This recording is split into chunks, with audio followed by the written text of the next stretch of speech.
Hello दोस्तों, नमस्कार, आदाब, सत श्री अकाल सभी को। जीएस न्यू कड में आपका हार्दिक स्वागत और अभिनंदन करते हैं। आज हम बात करेंगे एनआईएस डीलेट को लेकर बड़ी खबर क्या है।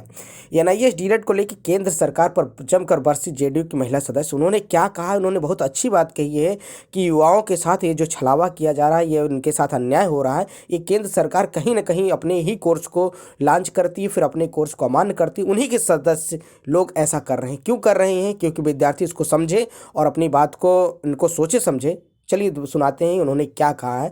सुनिएंगे तो आपको सारी चीजें क्लियर हो जाएगी। युवा वर्ग के लिए, अभ्यर्थियों के लिए ये दुखद है, लेकिन आप पूरी प्रक्रिया को जहां देखेंगे, एनआईएल की बात आप कर रहे हैं, उस समय में जिस ये कोर्स को जब लागू किया गया था तब केंद्र में सरकार किनकी थी, और बिहार में भी जब, क्योंकि ये पूरे देश के लिए बना था, ये सिर्फ बिहार के लिए बना नहीं था।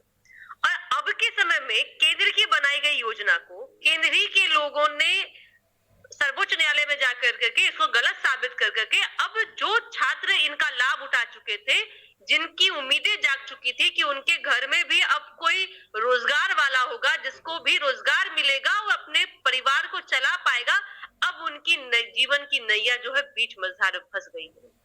देखिए, केंद्र की सरकार जो कि आज हम लोग 2024 में है, आज से 10 वर्ष पूर्व जब केंद्र में भाजपा की सत्ता आने के लिए थी, उन्होंने कई लुभावने वादे किए थे, खासकर युवा वर्ग से, और 2 करोड़ रोजगार की बात तो कही थी, जो कि आज के डेट में 20 करोड़ हो गया, जिसमें से मात्र 7 लाख समथिंग जॉब उन्होंने दिया है।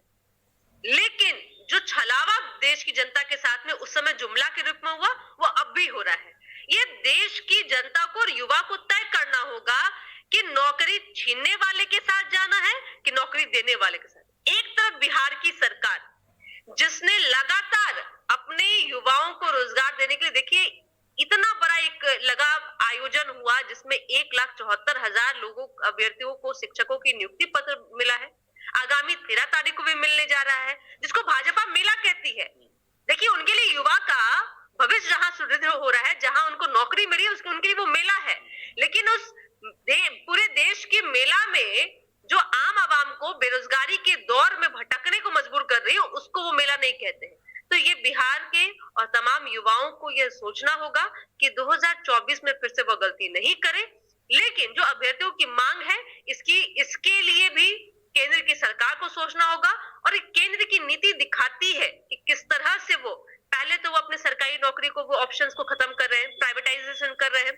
जहां जहां ऑप्शन है कि वो हम दे सकते हैं जनता को नौकरी, वहां वहां बंद कर रहे हैं। देखिए, भाजपा मुक्त भारत देश होना चाहिए, नहीं तो हम युवा जो है बेरोजगार रह जाएंगे।